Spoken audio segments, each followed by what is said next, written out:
Good morning, my friends.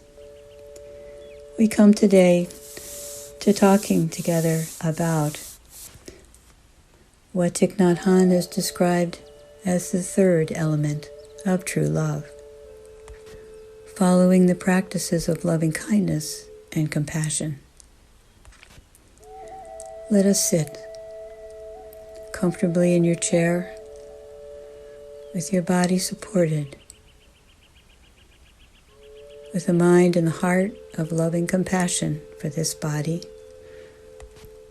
mind, and spirit that you bring and were given to you as you entered this world, along with the attachments and obstacles that have grown in our lives and are obstacles to true love, because we are attached to what we want, are self-focused, are harsh with ourselves and therefore harsh with others, even while trying to act in a way that is loving.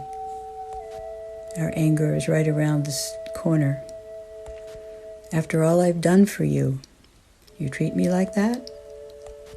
Or something like that arises when we are neither loving or kind to ourselves, or loving and kind to another, and when we fail to bring compassion and deep understanding. But as we do, our capacity to love is gradually transformed. As you breathe quietly, let us start with the following aspirations, first for yourself and then for others. May I learn to look at myself with the eyes of understanding and love. May I learn to look at her with the eyes of understanding and love. May I learn to look at him with the eyes of understanding and love. May I learn to look at them with the eyes of understanding and love, allowing them to include all of those that we are vulnerable to rejecting. Thai tells a story of one of his students who came to him during the practice and meditation on these four elements.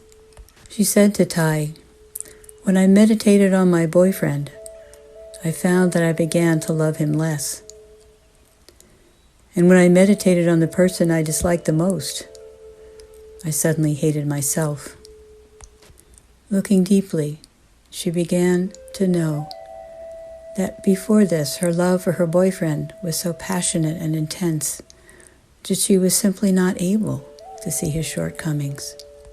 During her practice, she began to see him more clearly and realized that he was much less perfect than she had imagined. She began to be able to love him in a way that had more understanding in it, and therefore was deeper, stronger, and healthier. She also had a new insight into the person she disliked the most.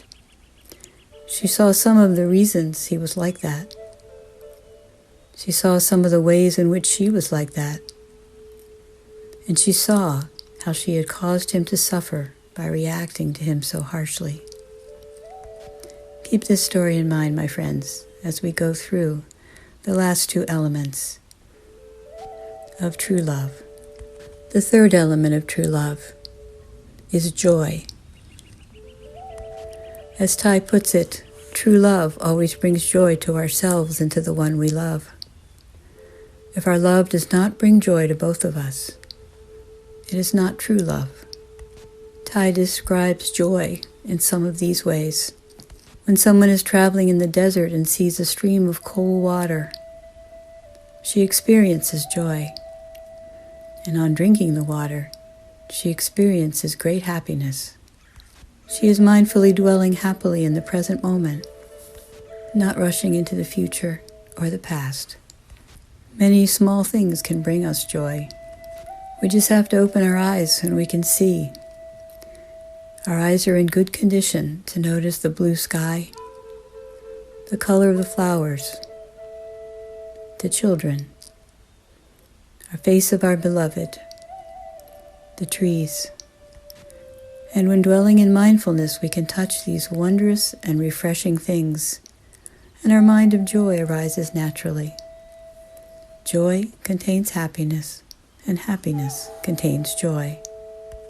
Joy is a shared feeling in true love, not simply happiness for the other person's joy, although of course when we rejoice when we see others happy, but we rejoice also in our own well-being as well. How can we feel joy for another person when we do not feel joy for ourselves? Just like loving kindness and compassion, joy is for everyone. And we can only give away what we have. And in that third element of joy, we can say to our beloved, I know that you are there, and I am very happy. To be really present and to know that the other is also there is a miracle. Mindfulness practice with the things of joy in the world grow our capacity. I know you are there, and I am very happy. When I look at the moon, I breathe in and out and say, full moon, I know you are there, and I am very happy, says Tai. We can do that walking around nature at any time, or being joyful in the nourishing aspect of the rain that beats down on the roof that covers us. Whenever we are really present, truly and mindfully present, we become able to recognize and appreciate the presence of joy. The full moon, the shining star, the magnolia flowers, the rain on the roof, or the person that you love most.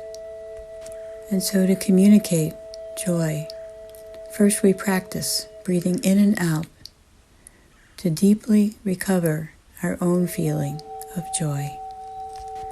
Allow your mind to go to those places where you have felt that sudden in-breath of joy and wonder in your life. We all have them, although sometimes they are not as easy to bring to mind as others. They are always there, as are the seeds of joy in the consciousness of our being. Take some time to remember and notice those moments of joy that have come into your life between birth and now.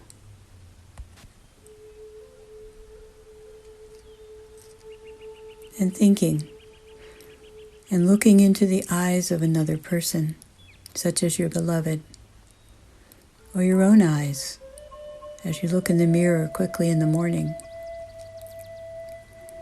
Say to yourself, may I be able to recognize and touch the seeds of joy and happiness in myself. May I be able to recognize and touch the seeds of joy and happiness in her.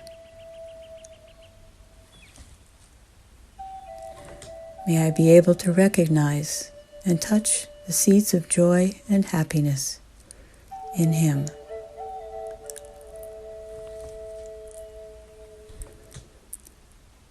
May I be able to recognize and touch the seeds of joy and the happiness